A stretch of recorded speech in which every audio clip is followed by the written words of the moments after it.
This conference will now be recorded.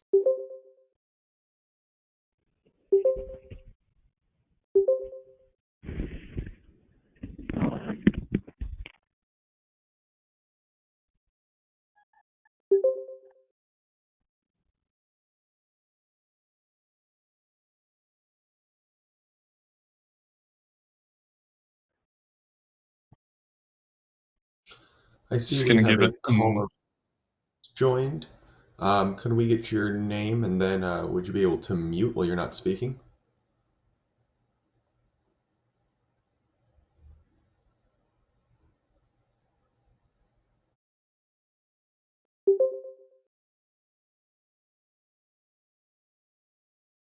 I'm just gonna give it another minute before we get started since folks are still joining.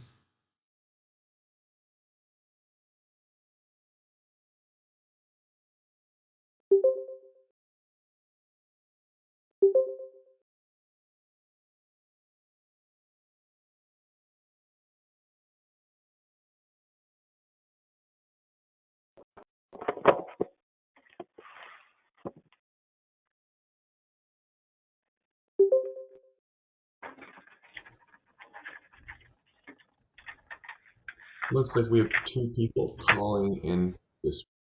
You identify yourself and mute yourself while you are not intending.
All right, why don't we get started here?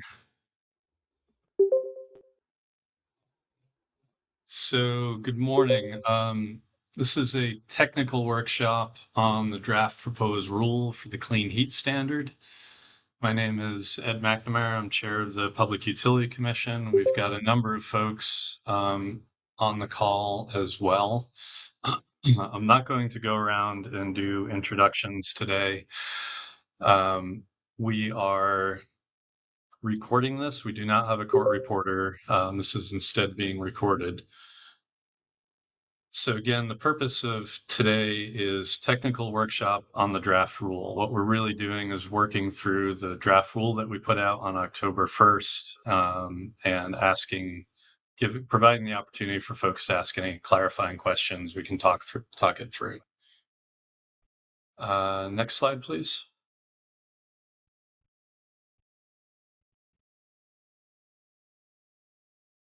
Thank you.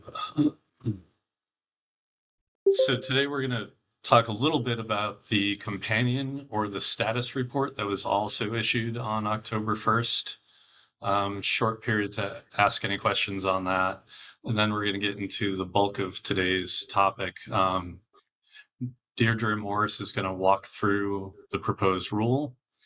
And then we're going to go through section by section to see if folks have questions on those sections, finalizing with general discussion of anything about the proposed rule. And then we're going to close. I'll provide some information. There'll be a slide up on how to file any comments on the draft rule. So why don't we just dive in? Next slide, please.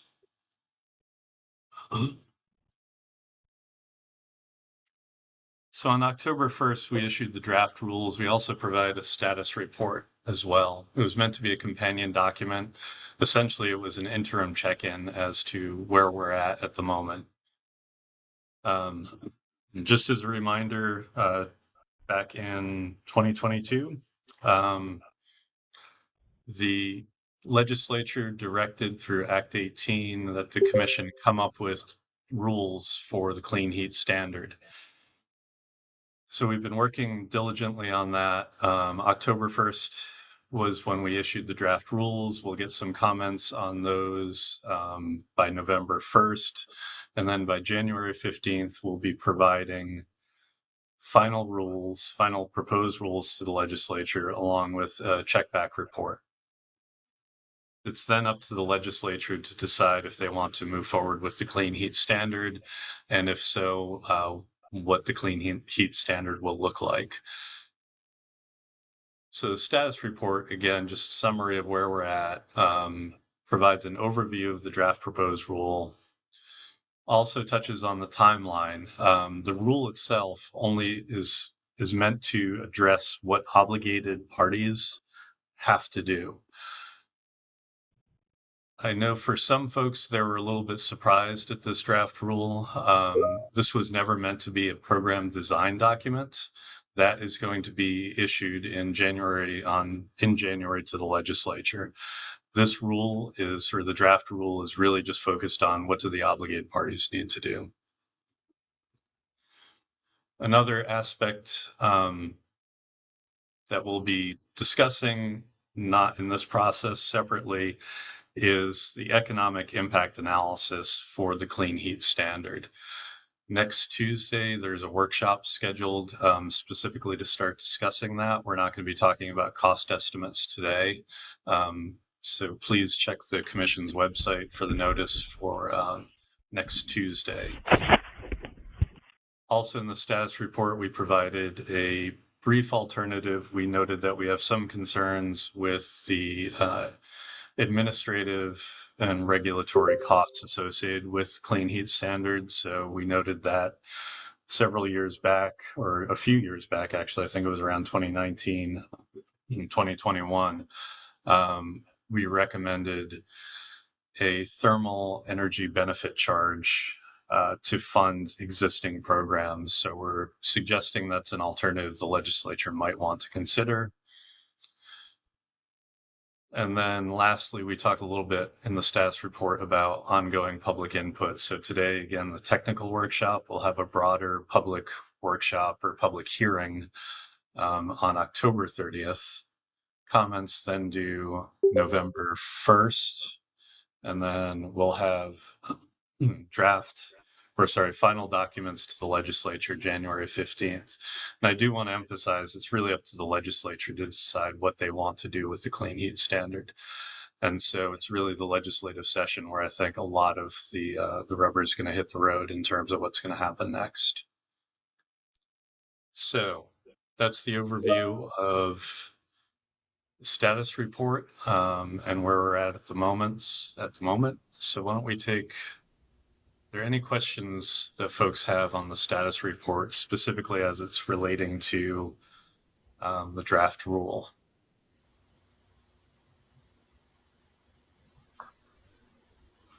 And sorry, I should say the easiest way to do this is please just, on the bottom left corner of the screen, there's a reaction, I don't know what you call that, emoji, whatever, to raise your hand. Please just do that.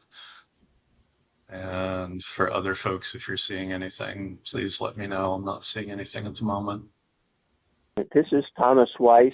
I'm calling in on the telephone, so I don't have the option to raise my hand with GoToMeeting. I'd like to get in the comment queue. Sure, thank you. And I did not actually catch your name. My apologies. Thomas Weiss, W-E-I-S. I'm a party to the both proceedings. Great. And my question has to be, I'm concerned that the rule is not complete for being, for the entire standard going into the General Assembly. So I would like a better clarification now of exactly what will be presented to the General Assembly in January and whether it will actually comprise a complete clean heat standard, including like all the orders that this draft rule refers to. So the short answer is yes, it will have all of the necessary orders except for two significant exceptions. One is the default delivery agent. During the last legislative session, we went to the legislature and noted that it's very difficult to appoint a default delivery agent when the program was still up in the air. So the legislature has moved the deadline. Actually, there is no longer a deadline for us to submit or to appoint a default delivery agent. However, September 1st, 2024 is the deadline for a default delivery agent to submit a proposed plan and budget. So working backwards, we would expect to need to appoint a default delivery agent sometime, I believe it's late spring, but of 2025. I screwed up the year there. September 1st, 2025 is when the default delivery agent needs to submit a proposed plan and budget. And so we would need to appoint a default delivery agent sometime late spring, roughly. The other aspect that we also deliberately decided to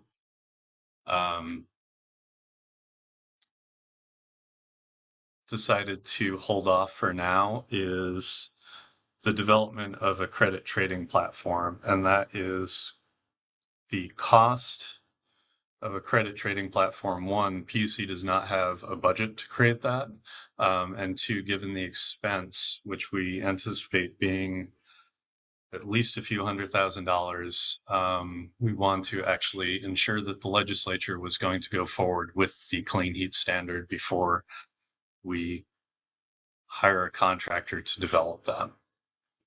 Otherwise, everything else will be complete and presented to the legislature. Does that answer your question, Mr. Weiss? Apologies for the rambling. Thank you very much for that explanation. I appreciate it. And when will the parties have opportunities to see the other components other than this rule before they go to the General Assembly?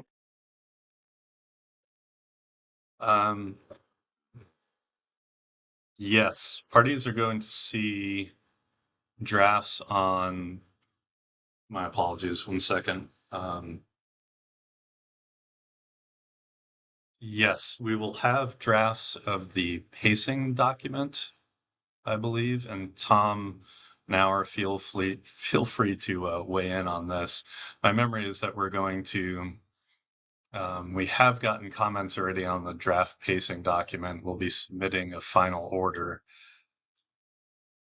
We're still debating whether or not to provide a draft of a checkback report prior to January 15th, given the fairly short timelines we have to get the work done. We're not entirely sure what the additional process is going to be. And I do want to reemphasize that I fully anticipate people bringing up relitigating issues the PUC has decided at the legislature during the next legislative session. So apologies, that's not a clear answer, Mr. Weiss. We're still sort of working on this.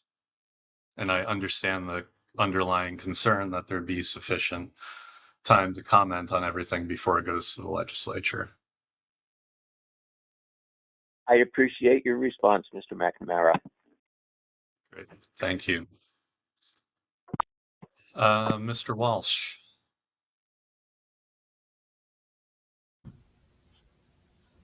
Thank you. I was just typing in the chat. I was lowering my hand. My question was very similar to Mr. Weiss's, and in particular around opportunity to comment, which you just addressed. So no further questions at this moment. Thank you.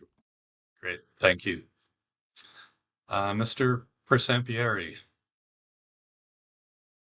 Thank you for the status report, which was very helpful.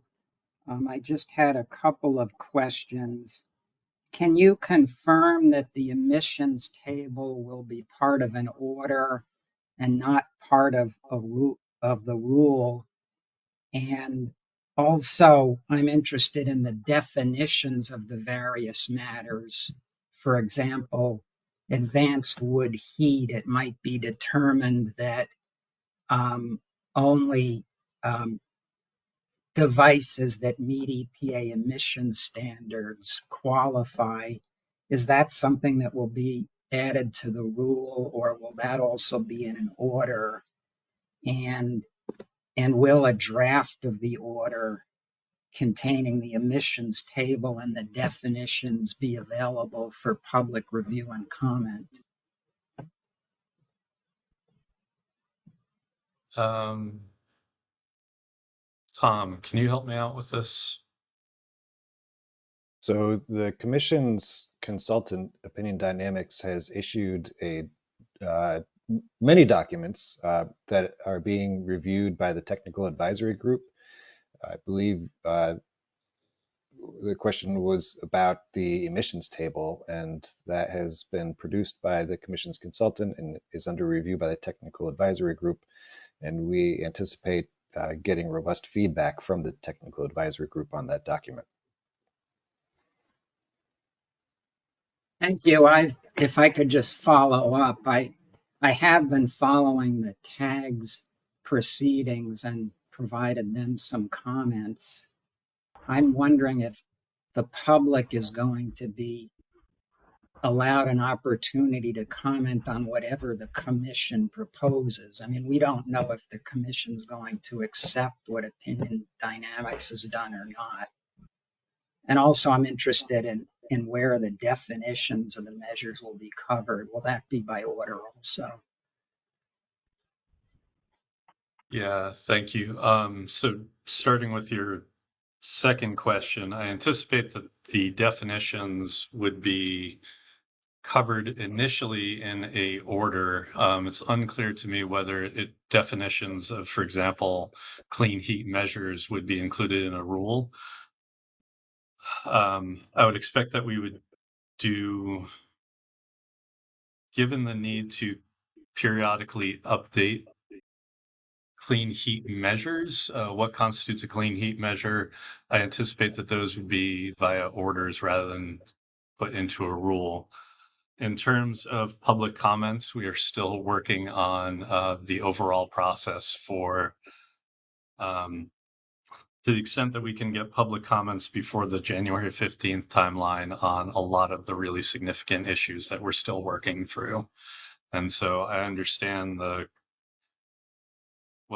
I'm interpreting that there is a request that there be as much public opportunity to comment on commission decisions, not just the work of the contractors. And I definitely appreciate the comment. We're working through the remaining schedule in this process. Thank you very much. Yep. Mr. Duvall. Thank you, Chair McNamara, Commissioners, staff. Appreciate the opportunity to ask questions.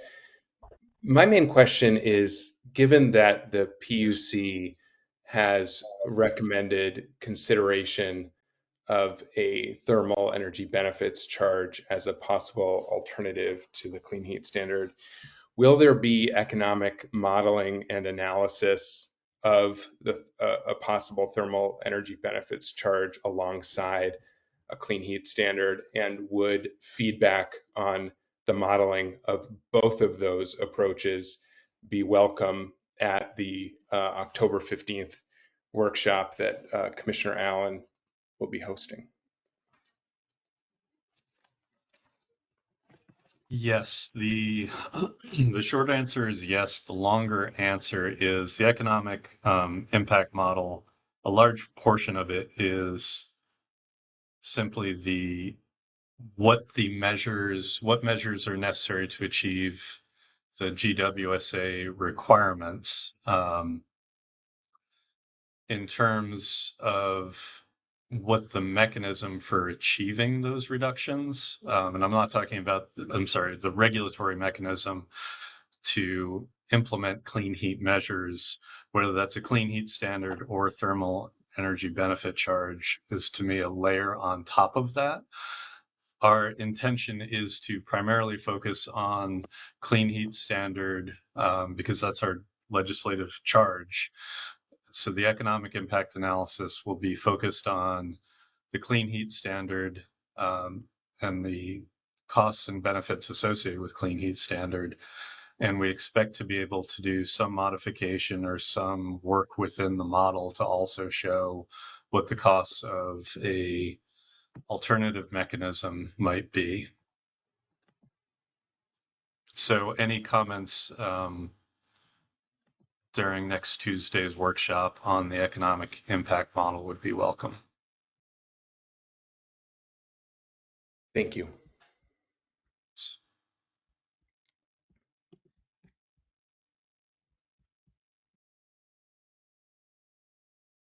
Not seeing any other folks. We've got one more from Blake Porter. Yeah, thank you for holding this workshop. If I understand the comment earlier, the rules that are, the draft rules now are just designed for obligated parties. And so I assume that there'll be other rules promulgated or drafted later regarding other sections of the clean heat standard. I provided comments earlier this week asking for rules, specific rules around how the PUC will deal with the potential harms of the clean heat measures or potential clean heat measures, for example. So I'm wondering if I'm correct in my understanding of it, if you could put place header sections in this draft rule so that we understand and know what other rules you are contemplating, so that we can just have that information. Second question is, I understand that you're looking at alternatives, and similar to Mr. Duvall's question, I'm wondering when those alternatives might be available for public review and comment. Thanks. Great, thank you. With respect to your first question, this is the proposed extent of the rule that we're going to be submitting to the legislature January 15th.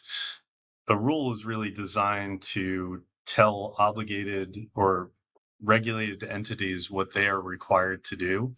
It is a rule is typically not, at least in our practice, a program design. And so there are a number of other program design issues that need to be addressed. Those would be addressed via order or in the check back report that we're going to be submitting as well. And so page 5 of the status report does list subsection B, technical aspects of administering the clean heat standard. There's a number of bullets on page 5 of the status report that discuss sort of next steps, things that will be issued in various commission orders between now and January 15th. So I believe that's responsive to your first question. With respect to the second, what we're hearing fairly loud and clear is that there ought to be, there really should be opportunity for public comment on the other decisions that are made by the commission prior to us submitting something to the legislature on January 15th. Recognizing that was not specifically required in the statute, we're looking at, we've heard this comment not just today, but have heard it through some other venues as well. And we will look at the opportunity for providing as much comment as possible while also trying to get all the work done that we need to get done by January 15th. Apologies if I'm being wishy-washy, but there's a lot of work that we're trying to do, and we're trying to balance that with the opportunity for public comment while also acknowledging that the legislature provides yet another venue for public input on clean heat standard. Just one quick follow-up comment on page 5 of the status report. absent that list of bullet points is the list of potential harms and how that might be remediated. So I'd like to maybe include that as well. Thanks. Thank you. And just to be clear, this is the section of the Clean Heat Standard that asks us to look at unintended consequences. Is that same thing as what you're saying by Yes. potential Yes, harms? Great. correct. All right. Thank you. I'd just like to add maybe some context, is that Act 18 is very long and requires many actions. Some of those actions need to be included in a rule. Some need to be decisions made through order. And some are processes, such as the one Mr. Porter is describing. And I think the intent here is that, the statute says the commission must do this. I believe it's biennially. And so I think there was a decision not to include that in the rule because it's already covered in statute. So the commission intends to do this, if the Clean Heat Standard is enacted consistent with current legislation, and didn't see a need to reiterate that in the draft rule. And if I've got that wrong, please correct me, but that was my take. Not that we're not overlooking that aspect of the legislation, just that it was already pretty clear in the statute. Thank you, Tom. That does sound correct.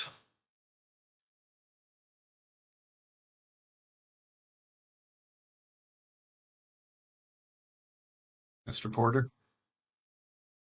Yeah, I don't know if so. My reading of the statute is that it is not pretty clear. It's rather vague, and what I'm looking for, and I think others are looking for, are a more flushed out understanding of how unanticipated consequences will be evaluated and how they will be remediated. So while I think it's clear, it's also very vague, and I think that needs to be flushed out. Thanks.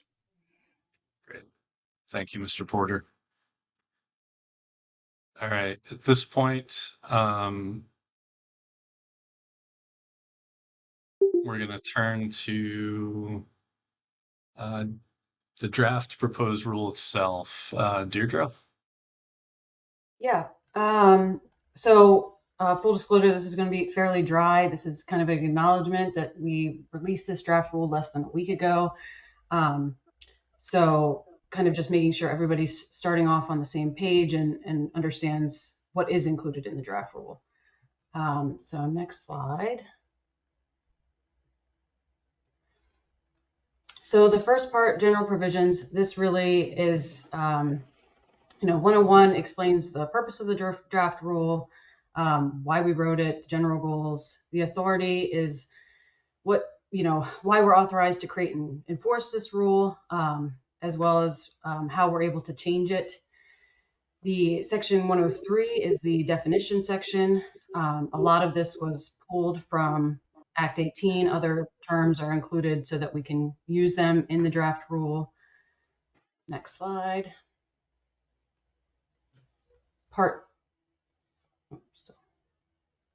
So part 2 is the registration process, obligated parties, and compliance pathways.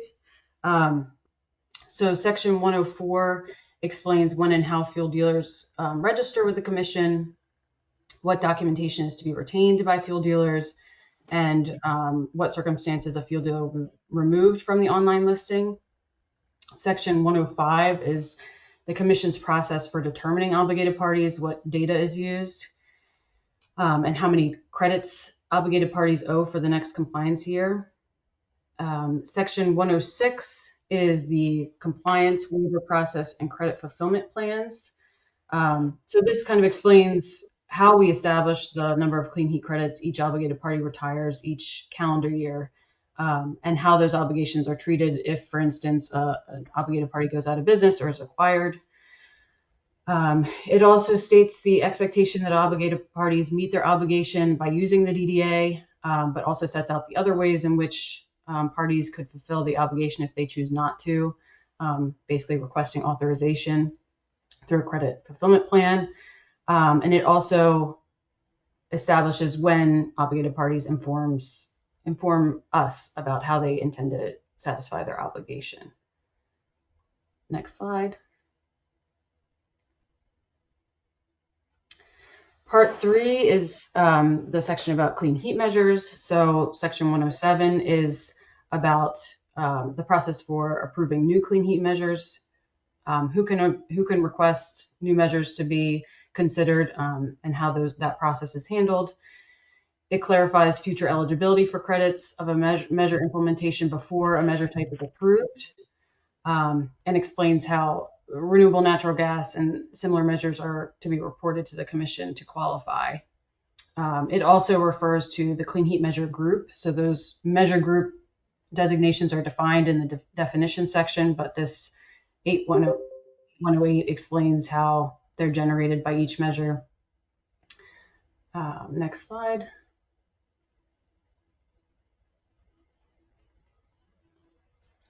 So part 4 just includes the emissions accounting, updating the emissions schedule, so emissions table. So this is something that was referred to in Act 18 as the emissions schedule, but found it pretty confusing. People kept confusing it with pacing the program, so we're calling it the emissions table in the rule. And this just explains how the emissions table, so again, this is the draft emission rates that the technical consultant is in the process of revising and developing right now, how that is a living table and how it will be updated and how it can be updated outside of a regular review schedule. Part 5 is all things the clean heat credits. So section 110 establishes the value for a clean heat credit, that it's equal to 1 metric ton of avoided CO2e. Section 111 is registering and tracking clean heat credits. So who can register clean heat measures, what information is necessary to potentially create clean heat credits, and when a measure is being registered. It explains how the credits will be time-stamped and how that impacts when a credit can be retired. It also mentions how credits can be tracked and traded. Section 112 is all about the verification process, so clarifying that the department is the entity who verifies credits, and the act of doing so changes the status of the credit once it is verified.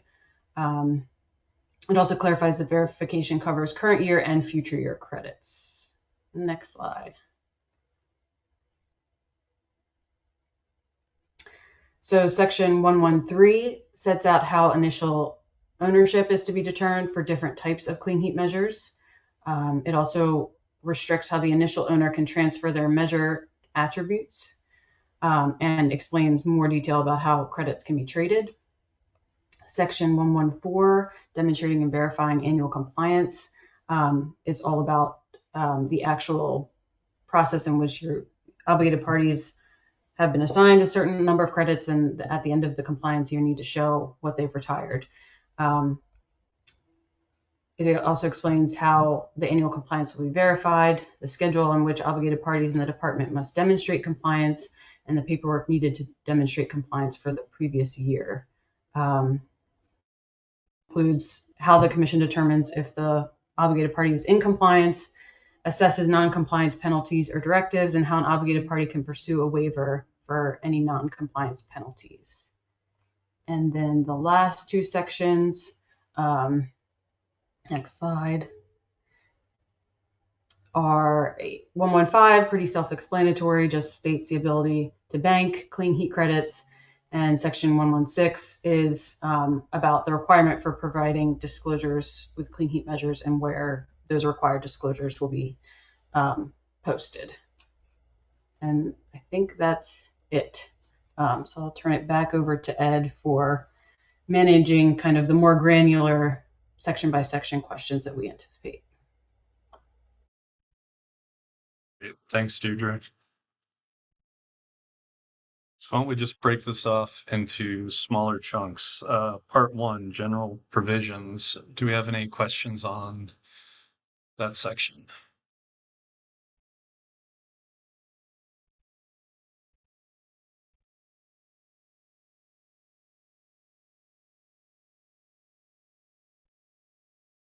All right. What about part 2, registration? Mr. Poor. Sorry, this is part 1. I was a little slow to raise my hand. I just wanted to ask about the definition of default delivery agent, and the current definition describes it means an entity designated by the commission to provide services that generate clean heat measures. In the status report, it sounded like you were contemplating a program administrative role for the default delivery agent, and I just wanted to ask if that was contemplated under kind of services that generate clean heat measures here, or if that was not included in how you describe that. Yeah, thanks. I'll take a first cut and then others can weigh in. My memory is the statute is not crystal clear on exactly what a default delivery agent is meant to do. The commission's order talking about sort of a more programmatic approach for the default delivery agent dove into that to some degree. I believe that the definition here might have been just pulled from one specific portion of the statute, doesn't encompass the whole. So it's a good flag that this might not be a fully accurate representation of what the default delivery agent would be doing. And if anybody involved, any staff want to weigh in on this, including correcting me, please do.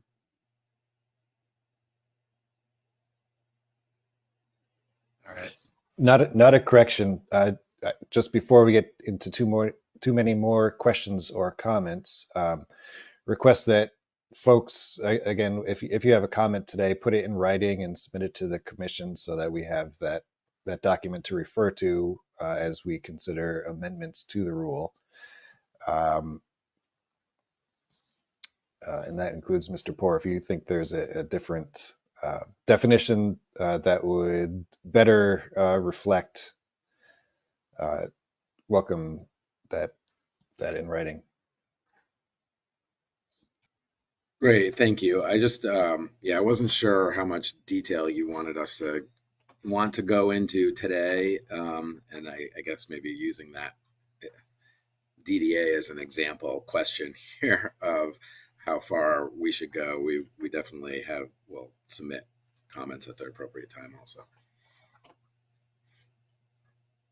Thanks. Following up on what Tom said, this really is an opportunity to ask the clarifying questions. We're not going to try to redraft on the fly. As Tom indicated, written comments will be extremely helpful. But to the extent folks have questions about what were we thinking when we wrote a particular section, that would be particularly helpful at this point. All right. So we covered part 1, general provisions, part 2, registration. Clean heat measures. Does anybody, Mr. Koda? Yes, a question about the registry, which is it the assumption or the thinking when drafting? So, Mr. Koda, we can't really hear you at all. It looks like maybe it's just me, but I'm not hearing anything. I could hear him, but he was kind of faint. How about now? Is that any better? Not particularly. Okay, let me look into that. Get back to you. Sorry about that.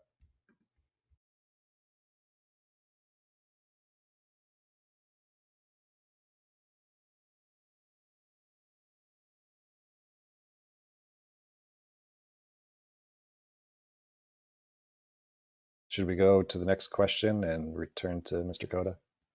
Yeah, thanks. Ms. Dexter Cooper? Hello, hopefully you can hear me. Yes.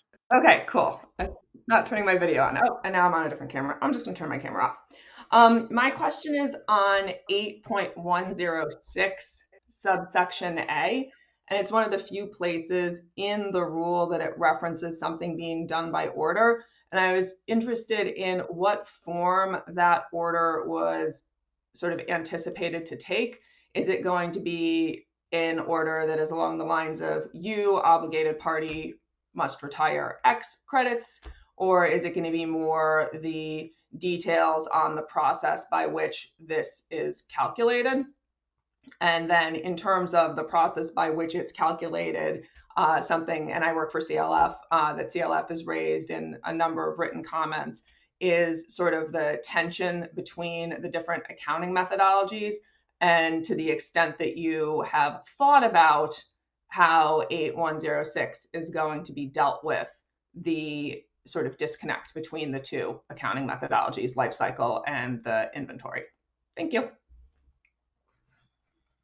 So the commission has previously circulated a draft pacing proposal. So the intent is that the commission in the near future will be issuing an order that discusses the mechanics of how do we get to the answer in 8106. So that will establish the process, and then following that process, we will use the inputs to come up with what's contemplated in 8106A, which is the number of credits for each obligated party.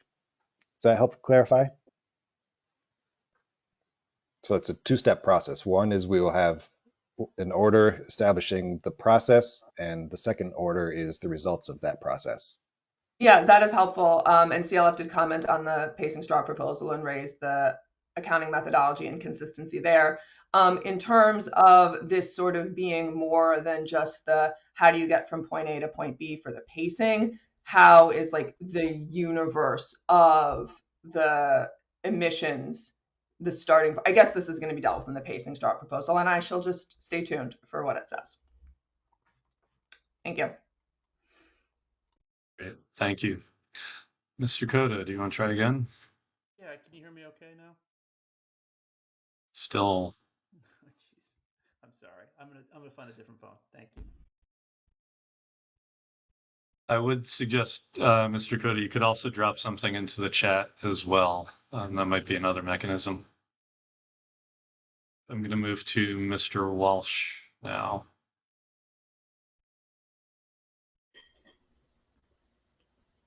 Thanks. Can you hear me all right?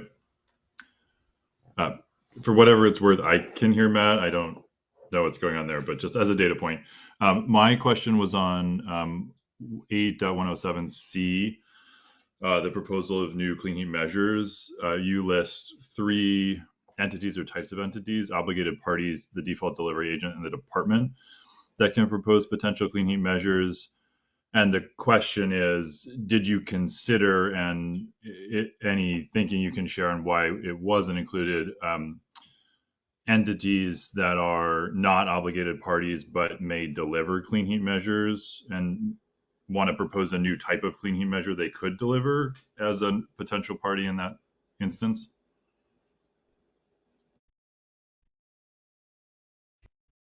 That's a good question. I think that might be something that we would consider in comments to the draft rule about,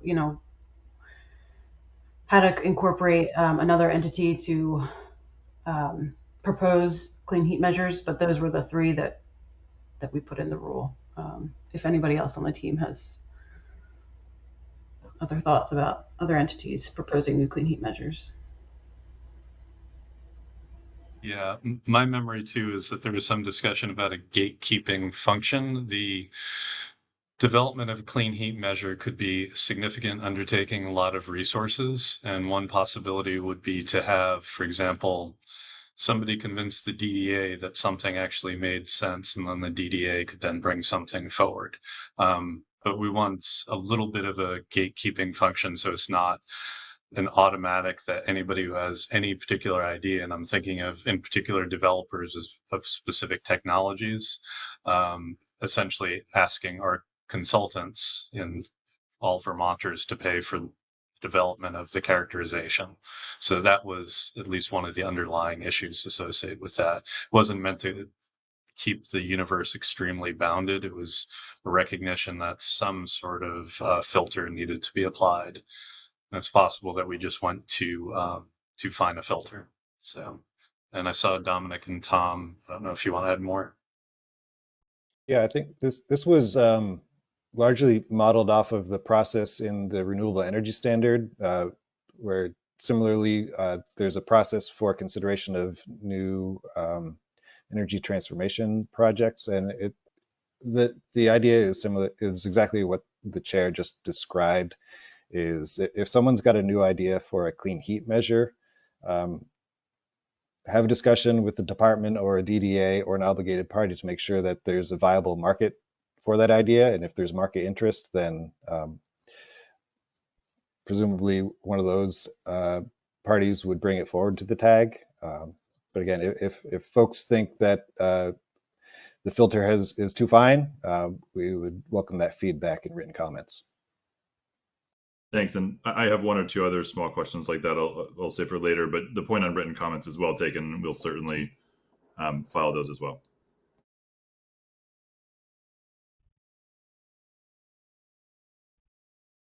Great, thank you. And Mr. Coda, I did check. It seems like other folks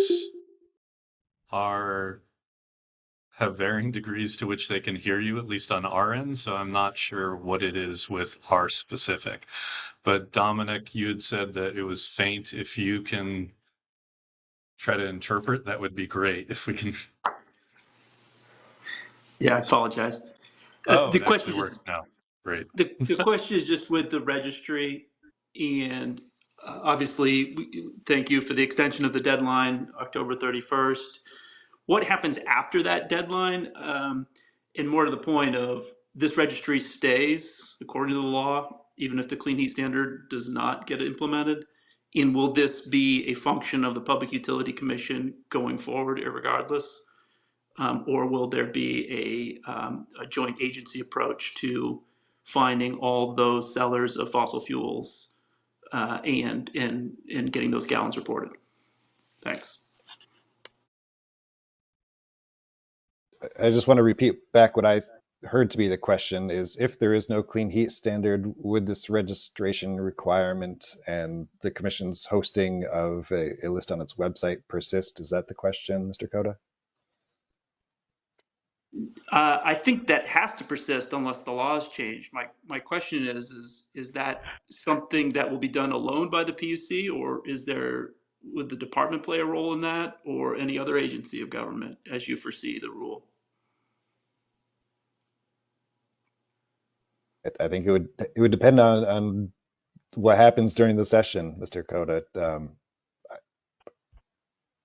be seen is the best I can say. That makes sense. Thank you.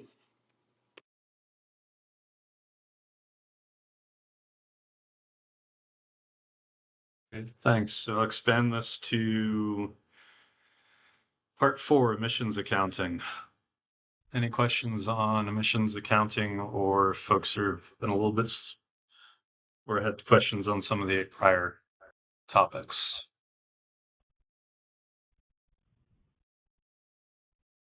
Yes, Ms. Morgan. Yeah, I just had a question about, so it says that any proposed changes will be subject to the 30-day public comment period. I wonder if that relates at all to the initial emissions table, and if the emissions table will also be subject to a 30-day comment period.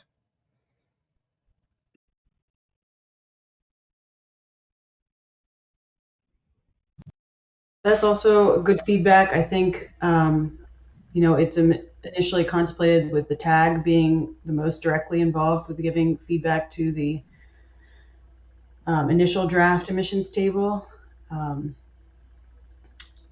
But to the extent that emissions table that's under revision right now can be put out, I do think that would be something we would want to do before finalizing. Steph, I saw you come off mute. Yeah, I just wanted to flag one of the difficulties with the conversation that I'm seeing recur that might be helpful, which is the status of this rule is that it is a draft proposed rule that has to be approved by the legislative process next session. So some of the processes that are contemplated here don't exist currently in the form described. They're proposed to exist in the future. And so some of the way we had to write this rule was what would happen if the legislature approves the version of the statute that exists now in almost an identical form, and then how would we implement that? And so these types of deadlines, they're really future deadlines. I think what Commissioner McNamara was describing earlier about the process up until January 15th is that the Commission is aiming to release these orders and documents as we can for public comment, but some of them might not receive public comment during the period leading up to January 15th, and some are being released to receive public comment if they can be. So the timelines described here don't necessarily map exactly for some of these processes, if that makes sense, between now and January 15th.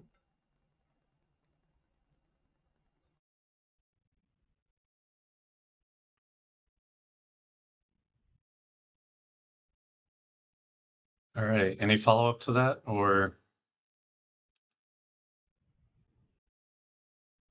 Great. Mr. Porter? Yeah, I had a question, why obligated parties are allowed to petition outside the triennial period and why no other entities are allowed to do so.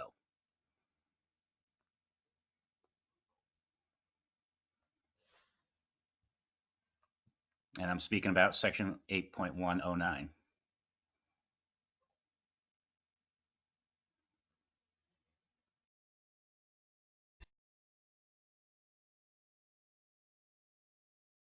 Deirdre?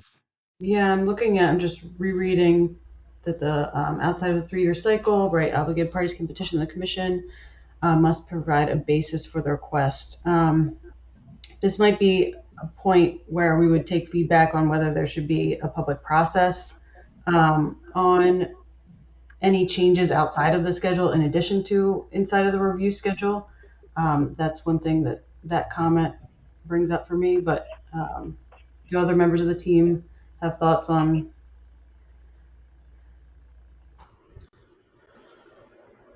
By and large, we anticipate the triennial review process to encompass the vast majority of changes. We understand that there are extreme circumstances in which that would change, and that's why we created this section. And our mind was really focused on biofuels. And we understand that the technological landscape in that industry right now is moving very quickly.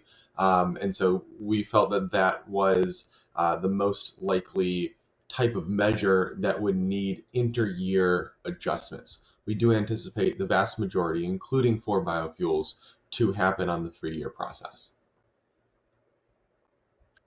Yeah, I agree with everything you said, other than the fact that only obligated parties would able to be petitioned. I mean, what if one of the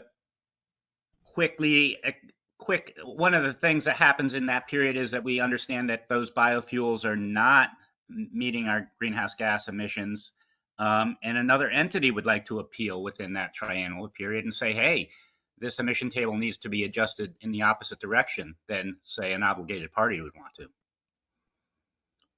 It sounds like we're operating from a similar logical base, and I think those comments would be appreciated in written form. Thanks. Thank you. Mr. Persampieri. As a follow-up to the earlier question about the emissions table, could you just confirm that the emissions table will not be part of the rule and that it will be established by order? Is that correct? That's right, that the emissions table will not be part of the rule. In terms of mechanics, I don't know if it's actually part of an official order or just an appended to the rule. But it is a living document, so it would not be coded in the rule. Okay, thank you. And I just do want to note that Act 18 does require that, I don't think it's the emissions table, it might be obligated parties, regulatory requirements be included in the initial rule. There's something a little bit, at least in my mind, sort of odd. The statute is asking us to put something that we would normally do via order into a rule. Obviously, we're going to follow whatever the statutory mandate is there. I do want to just flag that, though, that there is sort of an odd piece in Act 18. So there will be something that Act 18 contemplates we put it in the initial draft rule. I would anticipate that we put that in and then essentially recommend that that be taken out because that is something that would not normally be included in a rule.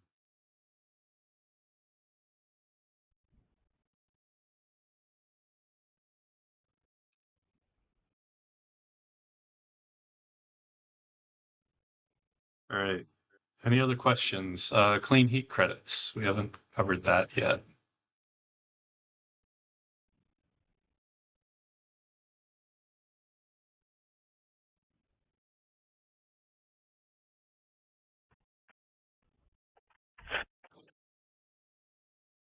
Yes, Ms. Fenning.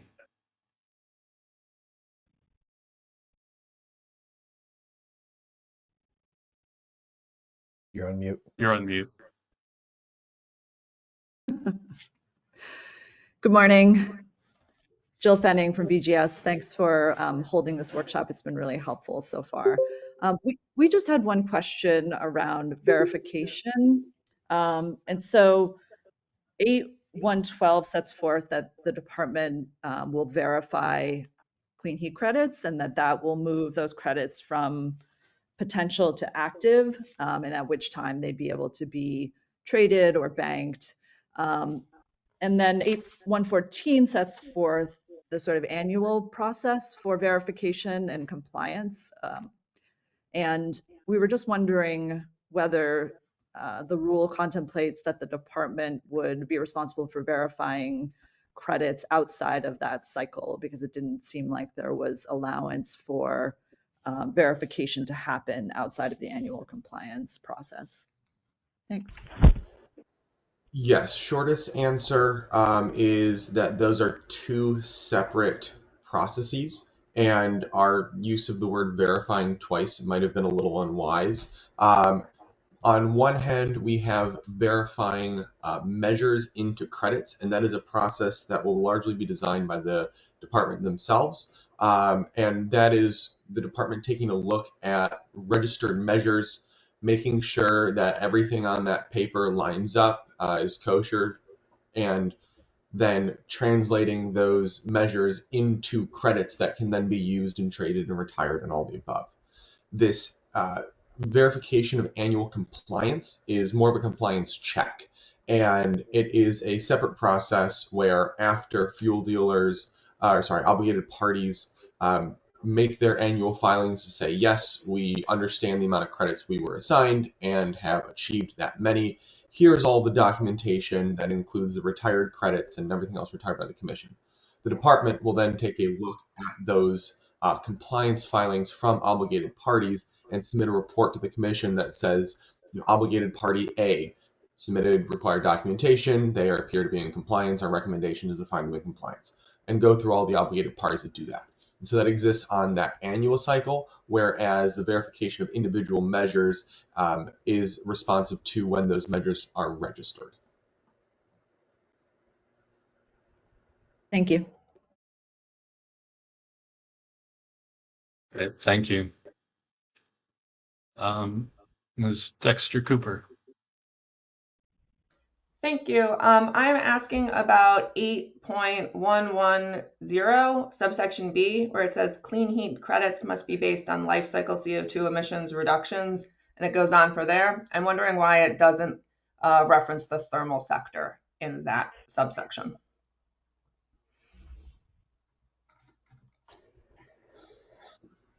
This was pulling language almost directly from the statute, which of course the focus on the thermal sector is already explicit. So I think part of what you're seeing here is just a lack of a loss of context between documents.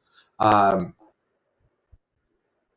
am currently trying to think about if there would be a additional limit placed on that calculation by the inclusion or disinclusion of thermal sector, and so I'm curious if your question implies that.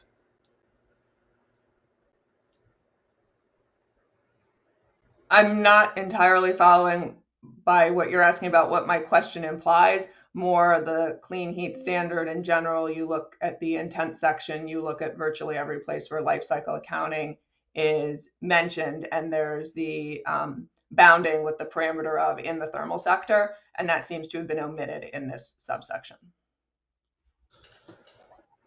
Your identification is absolutely correct. For the amount that we are steeped in thermal sector, I think that is a phrase that has fallen off of our sentences. And if you do think that that will have an impact on how this might be calculated, we would very much appreciate that feedback in written form. Thank you. Thank you. Mr. Morse.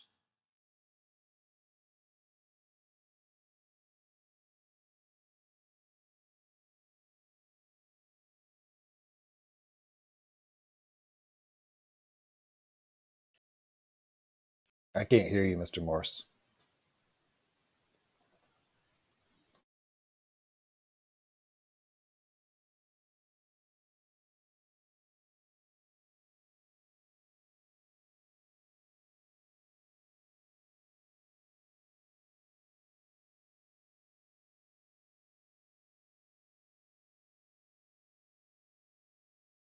Right. Sure what's going on with some of the volume issues here. So again, Mr. Morse, if you have a question, if you can try the chat, that would be great. Mr. Westman. Morning, Dave Westman for Efficiency Vermont. Can you hear me? Yes.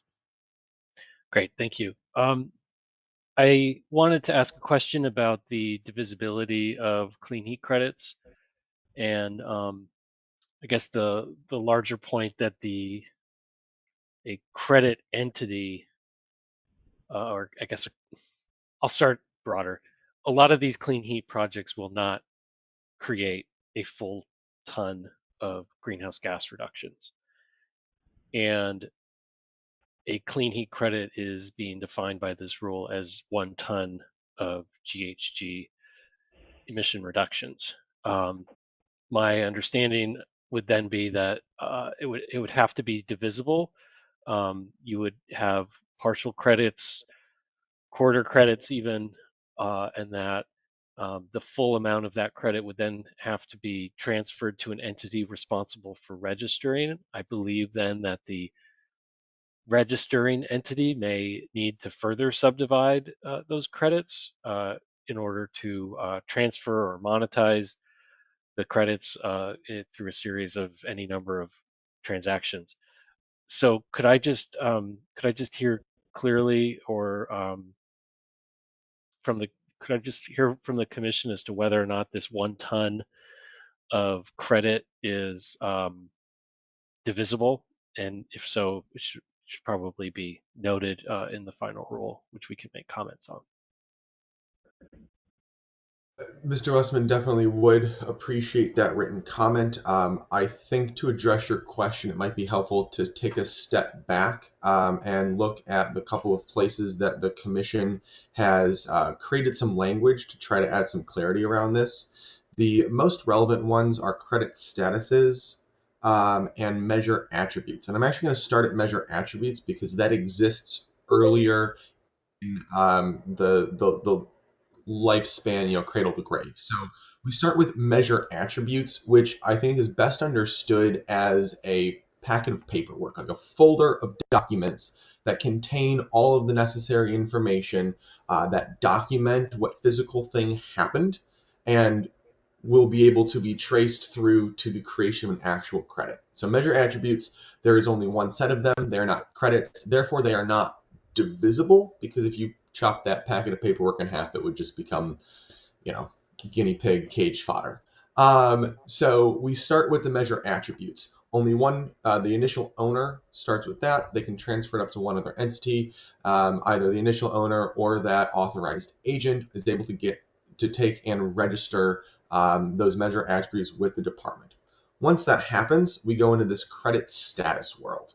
And we start, when registration happens, it will include information for the anticipated amount of credits. That's where we're talking about potential credits. Credits have not yet been created, but we know that we have enough information to document that an action was taken and that we are reasonably sure that action will result in some amount of credits. The department's measure verification process is what takes that from potential to active. And that active happens upon verification by the department. At that point, you have actual credits. Those will be awarded to the registering entity, and from there, they're able to be used however the party sees fit. To your point that many measures will come in under 1 ton of CO2 equivalent, yes, we understand that, we acknowledge that, and the awarded credit amount from a given measure will likely be 0.8, 0.1, whatever that number is. So, correct, credits will have, or measures will create partial credits, and we are ready to deal in partial credits. And then it is not until that credit becomes an active credit that parties can start to really do anything with them. Does that answer your question? I think it does, Dominic. Thank you. Let me just say it back so I can be clear. Is that the measure attributes are non-divisible, meaning that a project formation needs to be documented, and it can only be awarded to one entity following the verification by the department. But then once you are in ownership of a credit or a partial credit, as you just explained, which is also very helpful, at that point the transactions can commence. Correct. Thank you.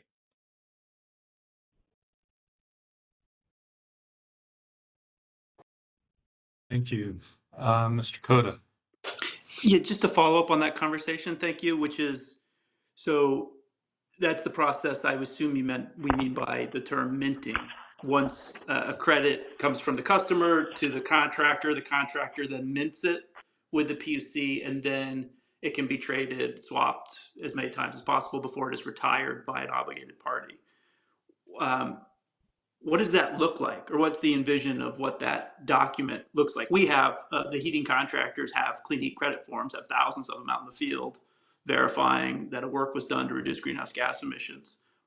Obviously, there'll be your own document once it is in fact minted or verified. What do you envision that looking like? Is it a digital? Is it a paper? What is it? The process you described, Mr. Koda, is absolutely correct. For the form that it will take, that will be highly dependent on what our clean heat tracking system looks like. In an ideal world, this is a seamless online form that we can either natively generate or scan in the necessary paperwork, what's talked about in 8111B. That is the ideal world, but as we go forward, working with the department for what kind of information they need to properly verify, working with public and stakeholders on what kind of information is able to be reasonably generated in the field, and what kind of paperwork that obligated parties front offices will be able to handle. So at this point, we do not have a specific answer to your question, but it seems like we are very much aligned on what that process will be, and it'll be a question of what tools we have access to and information parties can generate will determine the final form of that form.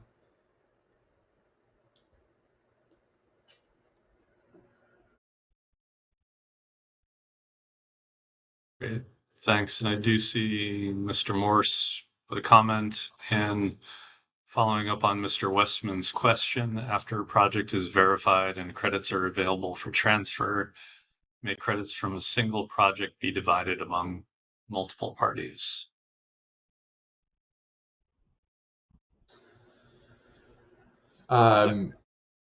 Yes. Yes. For a hypothetical example, we've got a large project that generates 10 credits. The measure attributes are brought by a single entity, either the initial owner or their authorized agent, to the commission and the department. Verification process ensues, and at the end of that, the department would award that registering entity these 10 credits. The entity that owns those credits can do whatever they would like with them. Trade them freely, distribute them according to some prearranged agreement, whatever makes sense, and this gets to the heart of the free market idea of this program.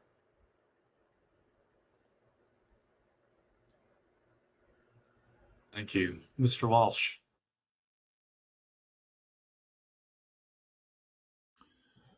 Thanks. My question, and I think we're down to this part, but tell me if I'm jumping ahead. 8.113A1. This is about credit ownership for installed measures. Individual or entity that owns the building in which the measure is being implemented is the initial owner of the measure attributes created by the implementation of that measure. My question is, did the commission contemplate measures that were would fall under the category installed measures, but could be easily moved? I'm thinking particularly about the window heat pumps that are coming on the market that Efficiency Vermont is piloting. It's very promising technology from an equity standpoint, especially for renters. And it's easy to imagine a scenario in which you would want to get the renter the unit as opposed to the building owner. And it feels like this would create significant difficulty for that kind of arrangement. Mr. Walsh, the feedback well heard, and would agree that the window install heat pumps are very promising.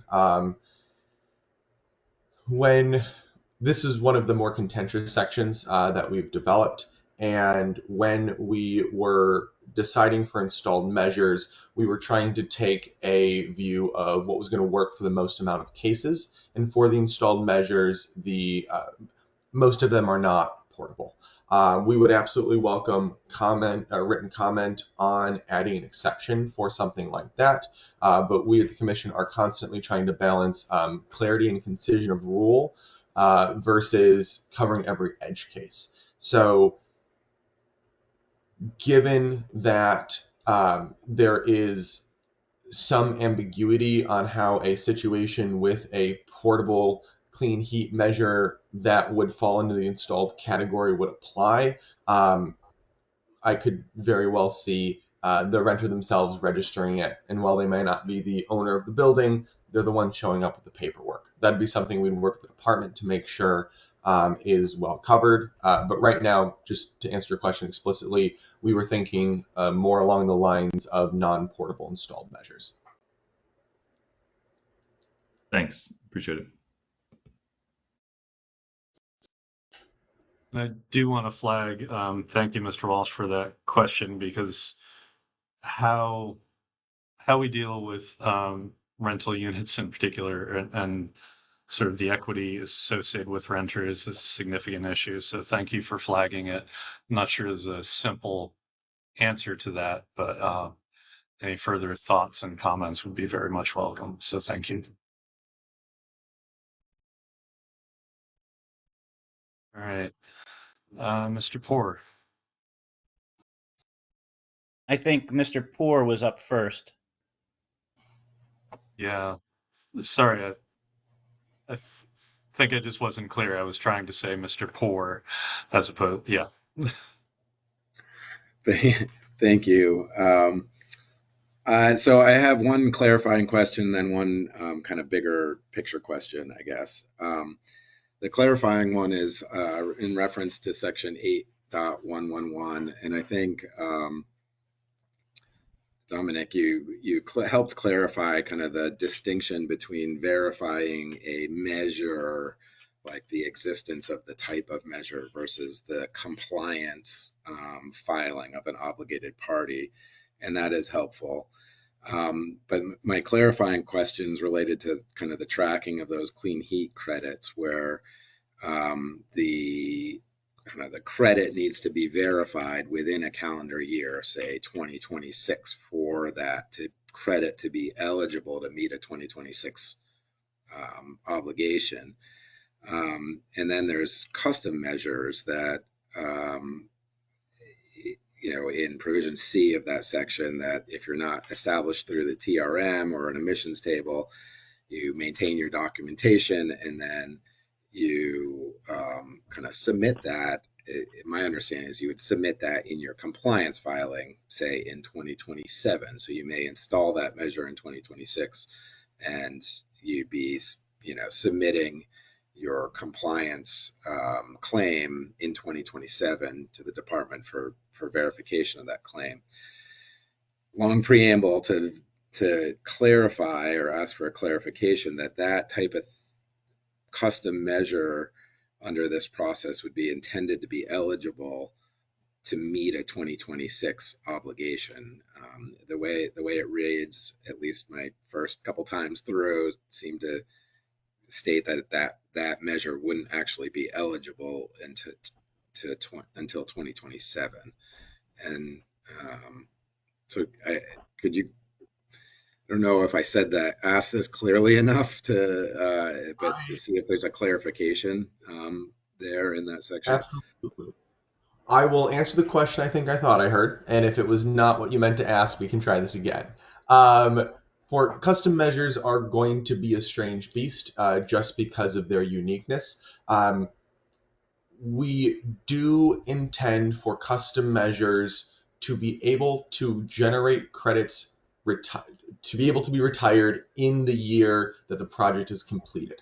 And the way that would work is by interacting with 811B5 in this situation.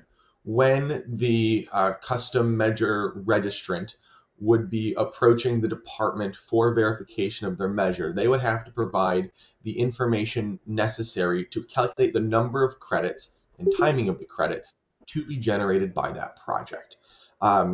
811C is included to recognize that there is going to be additional levels of documentation, calculations, and assumption needed in order to, because it's outside of the TRM, for the department to be able to make a good judgment. And for especially large projects, the retaining of that information might be necessary down the road. So we wanted to make sure we had a provision that covered that there.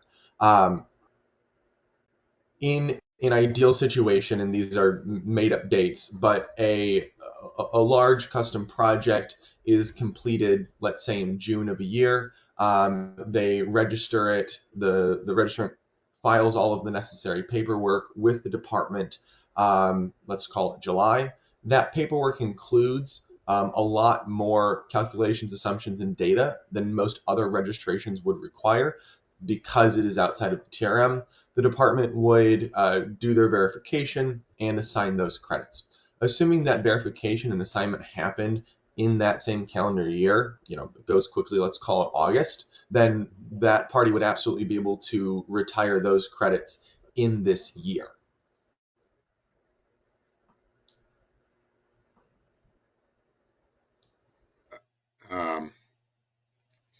Okay, so that would require kind of the ability for the department to consistently evaluate throughout the course of the year when a commercial customer comes in, or where a custom measure comes in order to create the potential for the clean heat credit. Is that right? Yes, it is. That is how we anticipate it working for custom and non-custom measures alike. Obviously, non-custom measures will be much easier for the department to reach that because there will be a more standard system. Yes, custom measures will be more complicated, will likely take more resources, and we are therefore expecting the registrant to come with many of those resources prepared so that the department can evaluate it quickly. The other thing I'll note is custom measures are likely to be more capital intensive measures that will generate savings over the course of multiple years. So the exact timing of the first year of credits will have a lesser impact on the overall value of the project because of the project's lifetime.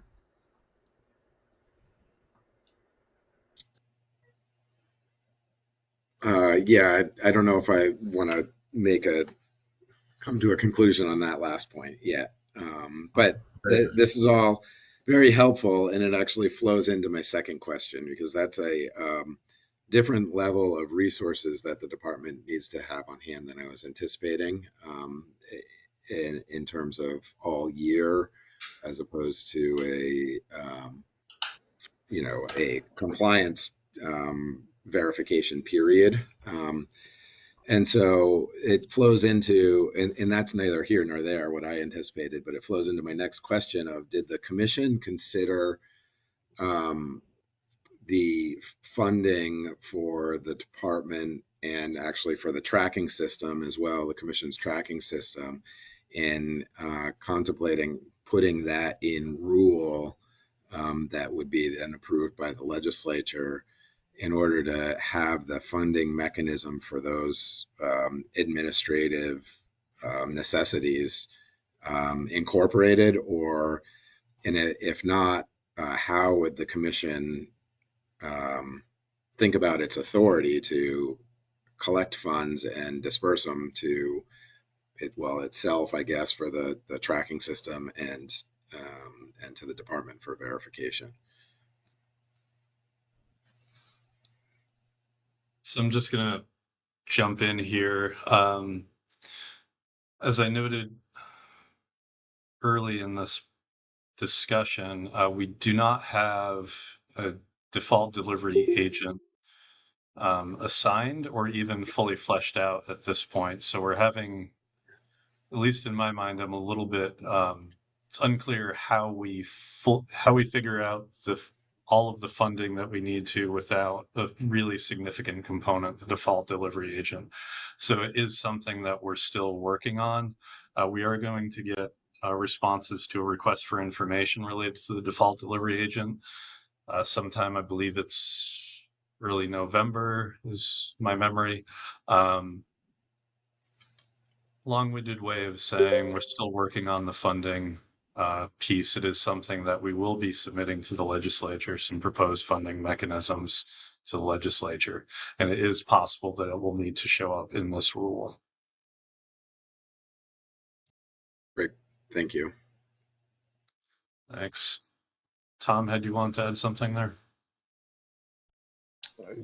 Yeah, just acknowledging that the department and the commission and possibly others will have administrative costs to perform our duties under this. And I believe, and Steph, I'm looking at you, but we would need statutory authorization to create a funding source. And I don't think the commission could just insert something in rule that absent any statutory authorization.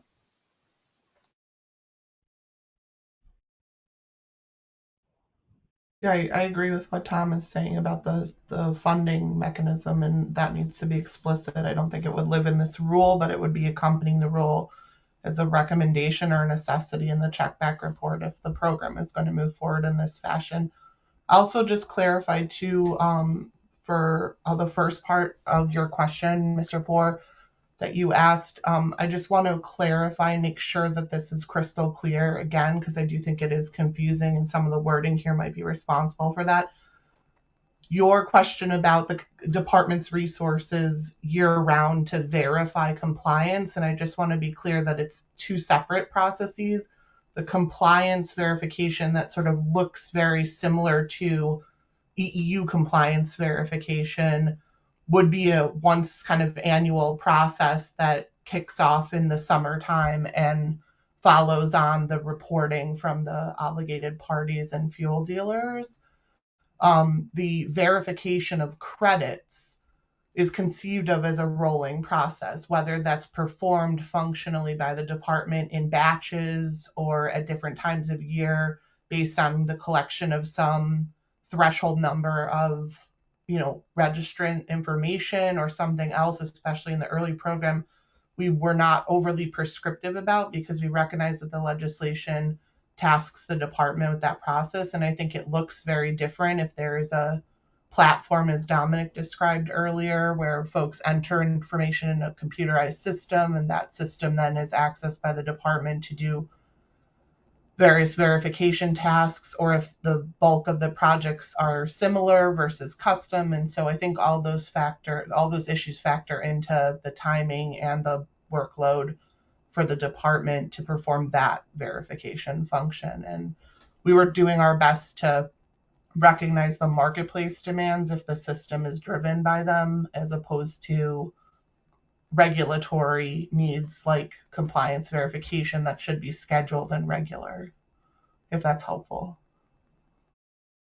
Yeah, that is super helpful on the verification piece. And then on the funding piece, it's also helpful on the funding piece. I think there's a risk if it's companion legislation or separate legislation, other than kind of the legislature authorizing this rule to go into effect and then having separate legislation for the funding.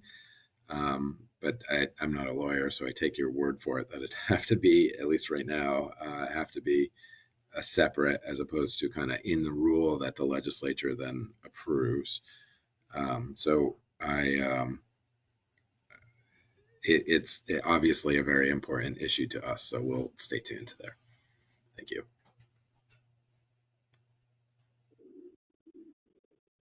Great, thanks. Mr. Porter. Yeah, I was wondering if the PUC anticipates that for custom heat measures, that conversation between the entity proposing it and the PUC would trigger, or be documents would be included in this case or these cases, so that other participants for 2220 and 2221 would be notified. That's one question. Second question is, was it an oversight that the technical resource manual wasn't included in a triennial update, or did you anticipate that the tag would be updating that as needed over time? I'm wondering why the emissions table is only updated every 3 years, but the TRM is not.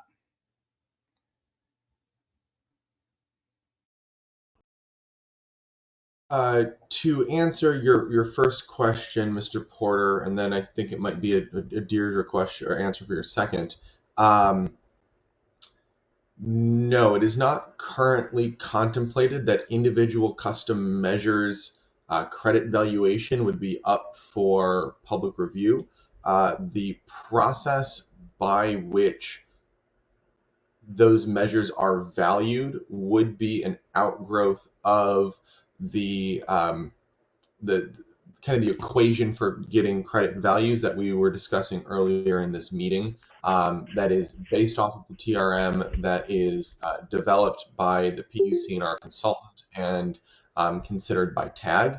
So no, it is not currently considered for public input on individual measures. And the PUC has the ability to assess the potential harms of custom heat measures without other input. So I just want to throw out that I believe this process was, and Tom, please correct me here, that this process mirrors the Tier 3 of the Renewable Energy Standard for custom projects that is in the Renewable Energy Standard rule. Am I getting that correct? I don't think it's dissimilar to what's done for in the energy efficiency utility or Tier 3. Yeah, so I just wanted to flag that, Mr. Porter, that to some extent we did look at some of the existing rules that we have around Tier 3 of Renewable Energy Standard. I'm pretty sure that we took this piece from there.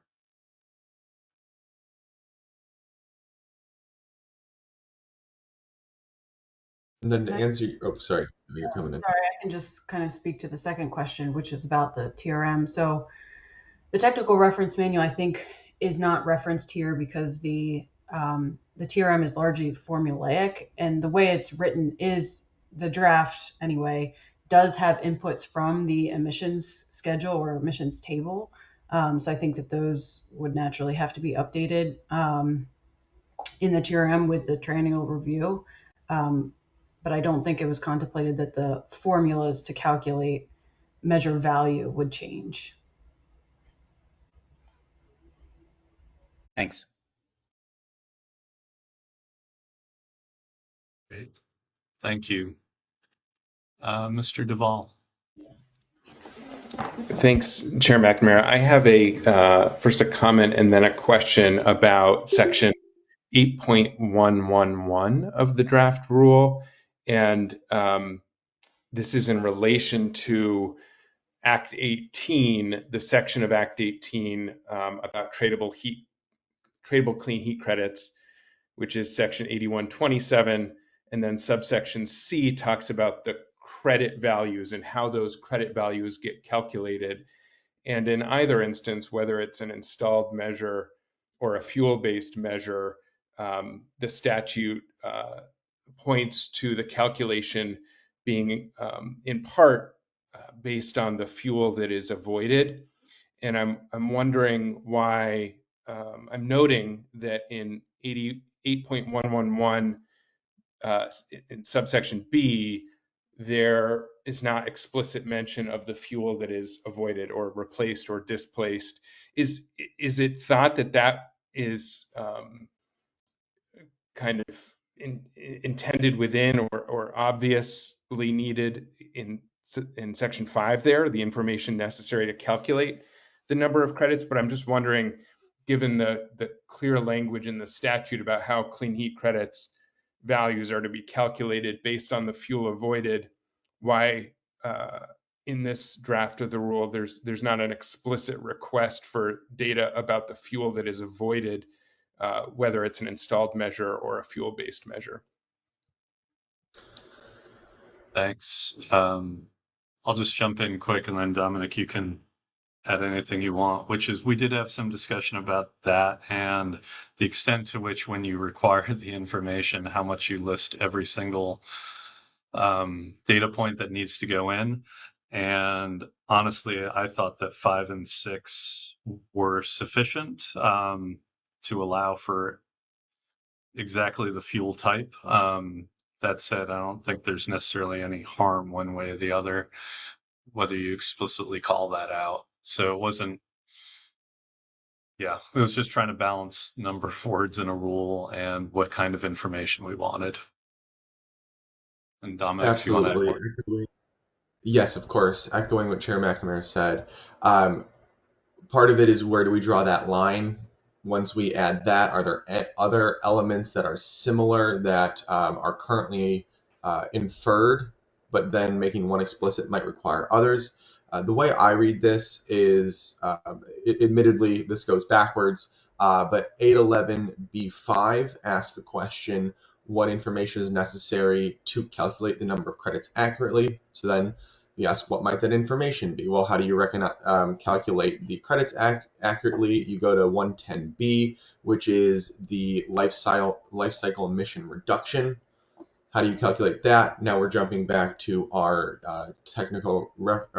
our TRM and our emissions table.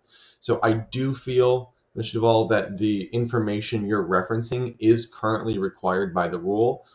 If you think it would be better if made explicit, we would welcome that feedback and written comments. Thank you. And Mr. Duvall, was that, you said that you had a comment and a question. I didn't know if you had some follow-up to that or a separate question. Thank you for checking. I shared already both Okay. what I intended as the comment and question. Don't have anything further at this point. Thank you. Great. Okay. Thank you. Mr. Westman. Thank you, Dave Westman for Efficiency Vermont. My question is about the awarding of lifetime credits, specifically an installed measure that is awarded a credit annually. It may just be that we don't know the process? I've heard that clear, that we don't know how these credits are going to be tracked. How exactly, though, an annual award shows up is somewhat of a question that I would have. I guess I can make a lot of assumptions, but assumptions don't fill in the gaps in a rule. So, can you speak broadly to what the commission is thinking about how lifetime credits are awarded, and then maybe we can phrase some comments that speak to that. Absolutely. All of the credits associated with a given measure would be awarded at one time. So say you've got a measure that has 10 years worth of credits, that would be registered with the department. Department would go through the verification process, and then they would award 10 years worth of credits to that registering entity. The way we anticipate being able to track when they are eligible to be retired is a vintage year, is one of the phrases we've been using. It's called a timestamp in the legislation. If you registered a 10-year measure, you'd be awarded, one X amount of credits for year one, X amount of credits for year two, and all the way through year 10. You'd then be able to trade those credits however you please. The vintage year would stay attached to those credits as they move through the system.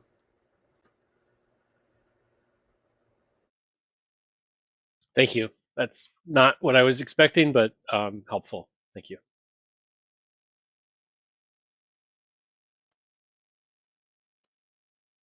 Great. Thank you. And any other questions at this point on any aspect of the rule?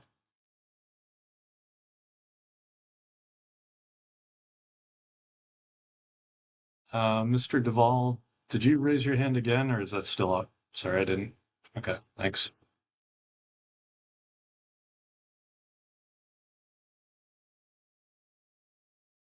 All right, just going to give it a few more seconds.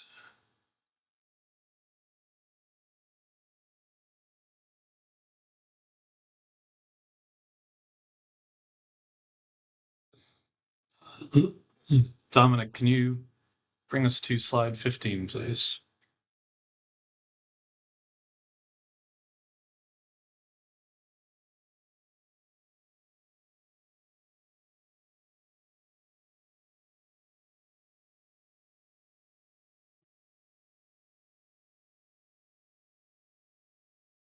Sorry, next slide, please. Thank you. All right, so thank you to everyone for participating today. Thank you for the questions. If folks could file any comments, proposals, how we can clean this up, make this more clear, we'd very much appreciate the input. So this slide up here is essentially how we'd like some feedback on the technical aspects. Comments should be due or are due by November 1st. And if you could file these in EPUC in 23-2220. And we will also have a public hearing on Wednesday, October 30th. That really is meant to be much more general, an opportunity for more general comments. We're really hoping folks can dig in and help us improve this draft rule. So any comments that you have, please submit them by November 1st. Anything else? Mr. Porter.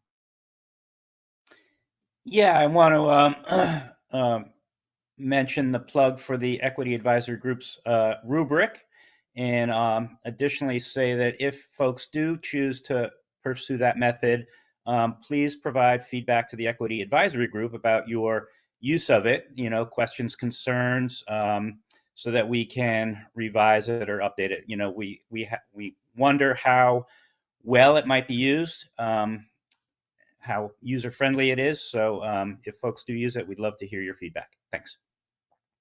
Great. Thank you very much, Mr. Porter. Thank you for flagging that. All right. This is well, Thomas thanks again. Weiss again. Yes.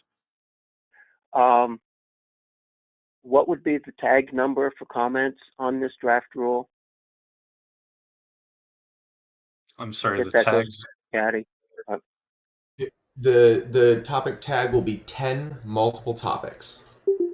Thank you. Thank you. It's confusing technical advisory group with the tags, so thank you for that clarification. Great. All right. I want to thank everyone again and looking forward to the comments. Take care. Bye.